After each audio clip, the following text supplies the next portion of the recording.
राजधानी लखनऊ के गोमती नगर में दिन दहाड़े हुए गोलीकांड ने पूरे शहर को झकझोर दिया। व्यस्ततम मिठाई वाला चौराहा, इससे कुछ दूरी पर बैंक के ठीक सामने लोगों की आवाजाही के बीच एक महिला को गोली मार दी जाती है। सवाल है कि आखिर इतनी भीड़ भाड़ वाली जगह पर यह वारदात कैसे हुई। वारदात के करीब 40 मिनट बाद दूसरी खबर सामने आती है। आरोपी अपने घर पहुंचता है, बहन को गोली मारता है और फिर खुद को भी गोली मार लेता है। मामला सिर्फ पति पत्नी के विवाद और हत्या आत्महत्या तक सीमित नहीं। बैंक की सुरक्षा से लेकर व्हाट्सएप स्टेटस, तलाक की प्रक्रिया और आरोपी की बहन की तबीयत तक, इस पूरे घटनाक्रम में कई ऐसे सवाल हैं जिनके जवाब अब पुलिस तलाश रही है। देखिए एशियन न्यूज के crime bureau head Shadab Siddiqui की एक खास रिपोर्ट। बैंक के सामने दिन दहाड़े गोली कांड, 40 मिनट में 3 गोलियां, 3 जिंदगियां प्रभावित। दिन का वक्त, राजधानी लखनऊ का व्यस्ततम इलाका, मिठाई वाले चौराहे से कुछ दूर और बैंक के ठीक सामने अचानक चलती है गोली। आईसीआईसीआई बैंक में असिस्टेंट मैनेजर के पद पर कार्यरत दिव्या मिश्रा को उनके पति मानस बाजपेयी ने कथित तौर पर बैंक के बाहर बुलाया। दोनों के बीच कुछ देर बातचीत हुई और फिर अचानक गोली चलने की आवाज ने पूरे इलाके में सनसनी फैला दी। कुछ ही देर में मौके पर लोगों की भीड़ जुटनी शुरू हुई। पुलिस को सूचना दी गई और जांच शुरू हुई। लेकिन इस वारदात ने पहला सवाल यहीं खड़ा कर दिया। जिस बैंक के बाहर दिन दहाड़े गोली चली, वहां सुरक्षा व्यवस्था कितनी मजबूत थी? क्या बैंक के बाहर सुरक्षा गार्ड मौजूद था? अगर मौजूद था तो वारदात के वक्त उसकी भूमिका क्या रही? और अगर गार्ड मौजूद नहीं था तो इतनी संवेदनशील जगह पर सुरक्षा व्यवस्था क्यों नहीं थी? बेशक किसी सुरक्षा गार्ड से हथियारबंद हमलावर को रोक पाने की गारंटी नहीं होती, लेकिन बैंक के बाहर सुरक्षा व्यवस्था का सवाल अपनी जगह कायम है। इसी बीच पुलिस की जांच में एक और अहम कड़ी सामने आई। पुलिस के मुताबिक आरोपी की ओर से व्हाट्सएप पर एक स्टेटस लगाए जाने की जानकारी सामने हुई। अब सवाल उठता है, अगर उस स्टेटस में कोई ऐसा संकेत था जिससे किसी अनहोनी की आशंका बनती थी, तो क्या उसे किसी स्तर पर नोटिस किया गया? क्या संबंधित प्लेटफॉर्म की तरफ से कोई अलर्ट संभव था, या फिर यह सिर्फ जांच का एक हिस्सा है जिसका असली मतलब पुलिस की पड़ताल के बाद ही सामने आएगा? फिलहाल इन सवालों के जवाब स्पष्ट नहीं है और पुलिस ने भी मैसेज या स्टेटस की पूरी जानकारी सार्वजनिक नहीं की है। गोमती नगर पौष इलाके में एक महिला की गोली मारकर हत्या कर दी गई। हम आपको तस्वीरों में दिखलाएंगे कि पहले उसके पति ने हत्या की थी, उसके बाद जो घटना हुई है उसमें अभी तक क्या पता चल पाया, क्यों क्या वजह रही? देखिए, जैसा आप जान ही रहे हैं कि यह बहुत ही दुखद घटना, जिसमें एक व्यक्ति ने अपनी वाइफ को गोली मारकर और उसके बाद अपनी बहन को की हत्या कर खुदकुशी कर लिया है।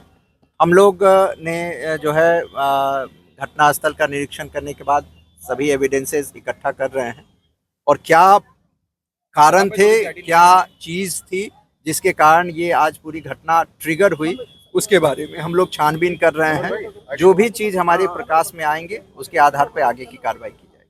सर, अभी कोई मैसेज भी मिला था जिसमें उसने लिखा हुआ है, क्या वो पेपर से लिखा है या मोबाइल में? देखिए, व्हाट्सएप के जो स्टेटस पे उसने एक मैसेज डाला है।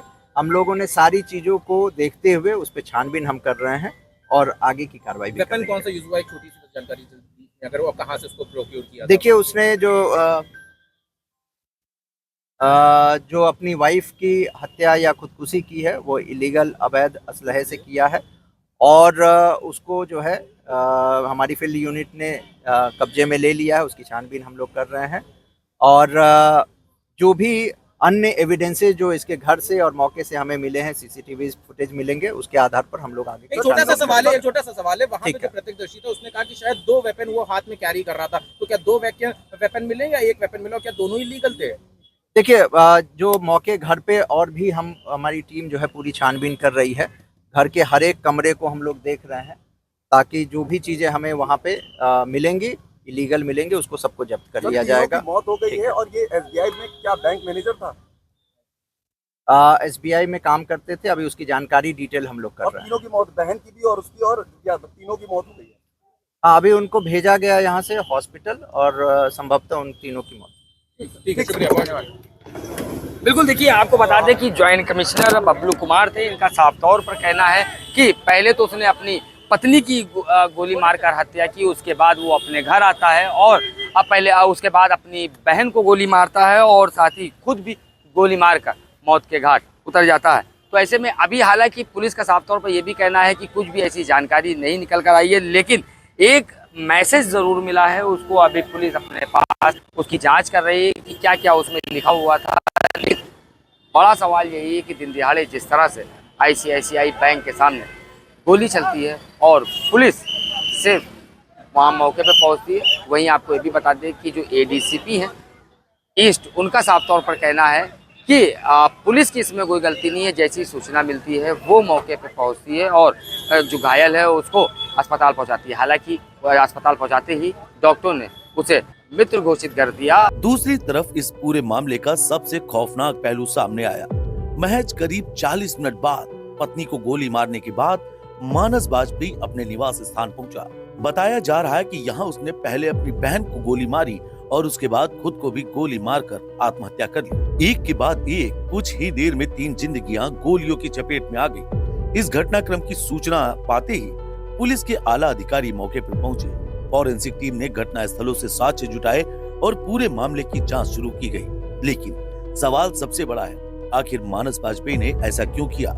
इस सवाल का जवाब तलाशने के लिए एशियन न्यूज ने मानस के करीबी दोस्त से बात की। दोस्त के मुताबिक मानस अपनी बहन की सेहत को लेकर काफी चिंतित रहता था। बहन की स्वास्थ्य संबंधी स्थिति को लेकर परिवार में कई बार बातचीत भी हुई थी और मानस इसको लेकर परेशान रहता था। हालांकि दोस्त ने यह भी साफ किया कि परिवार की आर्थिक स्थिति खराब नहीं थी। उसके मुताबिक दुकान से लाखों रुपए का किराया आता था और मानस तथा उनकी पत्नी दोनों नौकरी करते थे। यानी आर्थिक तंगी को इस वारदात की वजह मानने की फिलहाल कोई ठोस जानकारी सामने नहीं आई है। क्या नाम है भैया आपका? इस्माइल खान। इस्माइल भाई, क्या हो गया? आपने सुना होगा कि क्या पूरा मामला है ये? मामला सुनने में आया कि मानस गया, पहले उसने अपनी बीवी को शूट किया, फिर गोली मार दिया, फिर आया वापस घर में गया और घर में जाके पहले अपनी बहन को और फिर अपने आप को, ऐसा सुन रहे हैं। क्या वजह रही कुछ? क्योंकि आप साथ में यहाँ पे रहे, उनसे मुलाकात भी आपकी होती रही होगी, तो क्या ऐसी वजह रही? क्या कुछ निकल कर सामने आया? मतलब आपको क्या लग रहा है? ऐसा कुछ लगने, क्योंकि बहन तो पहले से ही दिमागी डिस्टर्ब थी, इसलिए कहीं भी वो जाते थे तो बहन को घर में बंद करके ही वो लोग जाते थे। तो ऐसा तो क्या बहन बंद करके जाते थे? क्या डिस्टर्ब थी बहन? हाँ, क्या कुछ ऐसा? दिमागी कुछ डिस्टर्ब। अच्छा, क्या इन लोगों का परिवार में कुछ डिस्ट्रीब्यूट चल रहा था? क्या ऐसी वजह रही कि उसने बैंक में जाके दिन दिहाड़े गोली मार दी और आके फिर खुद मार ली? अब कुछ तो रहा होगा, नहीं तो ऐसा तो नहीं होना चाहिए। ऐसा यहाँ तो ऐसा नहीं लगता था। हाँ। बहन को ही लेके कटपीट होती रहती थी। अच्छा। क्योंकि बहन थोड़ा सा डिस्टर्ब। आपकी मुलाकात होती थी? हाँ, अभी 2 दिन कल ही हुई थी। क्या लग रहा था? मतलब कुछ टेंशन या कुछ नहीं लग रहा था, बिल्कुल बिल्कुल साधारण। अच्छा, जो जिससे गोली मारी, क्या इनके पास लाइसेंस भी था वेपन का? नहीं, इस चीज़ पे कभी ध्यान नहीं दिया। अच्छा, वेपन के साथ लाइसेंस रहा हो, इस चीज़ का हमने ध्यान नहीं दिया। कोई फाइनेंशियल प्रॉब्लम या पैसों को लेकर? ऐसा माता पिता जी इनके एक्सपायर करके थे लॉकडाउन समय, और फाइनेंशियल प्रॉब्लम नहीं थी इनको। इनकी 2 दुकानें चल रही थी, हाँ। तो करीब 1 लाख रुपए लमसम रेंट ही आता था इनका। तो कोई ऐसी प्रॉब्लम, और जॉब भी दोनों लोग कर रहे थे। एक सिस्टर थी, सिर्फ वही खाने वाली, फाइनेंशियल प्रॉब्लम थी नहीं। अच्छा, वही बताया जा रहा है कि दिव्या मिश्रा ने करीब 1 साल पहले अपने पति मानस बाजपेयी से तलाक के लिए कोर्ट में अपील दायर की थी। यही वजह है कि पुलिस अब पति पत्नी के रिश्ते, तलाक की प्रक्रिया, वारदात से पहले की परिस्थितियों, कथित व्हाट्सएप मैसेज और परिवार से जुड़े तमाम पहलुओं की जांच कर रही है। घटना की जानकारी प्रज्ञा मिश्रा की ओर से सोशल मीडिया के जरिए साझा की गई। एक तरफ बैंक के बाहर दिन दहाड़े पत्नी की हत्या, दूसरी तरफ महज करीब 40 मिनट में बहन की हत्या और आरोपी की खुदकुशी। इस पूरे घटनाक्रम ने कई सवाल खड़े किए हैं। क्या तलाक का विवाद इसकी वजह था? क्या परिवार से जुड़ी कोई दूसरी परेशानी मानस को भीतर से परेशान कर रही थी? क्या कथित व्हाट्सएप स्टेटस में इस वारदात से जुड़े कोई संकेत थे? और सबसे अहम, क्या इस पूरी घटना को लेकर पहले से कोई ऐसी आशंका थी जिसे समय रहते समझा जा सकता था? इन तमाम सवालों के जवाब अब पुलिस की जांच में तलाशे जा रहे हैं। गोमती नगर गोलीकांड में फिलहाल पुलिस हर एंगल से जांच कर रही है। घटना स्थल से मिले साक्ष्य, कथित मैसेज, पारिवारिक विवाद और घटना से पहले की परिस्थितियां जांच के केंद्र में हैं। जांच आगे बढ़ने के साथ इस खौफनाक वारदात की असली वजह सामने आने की उम्मीद है।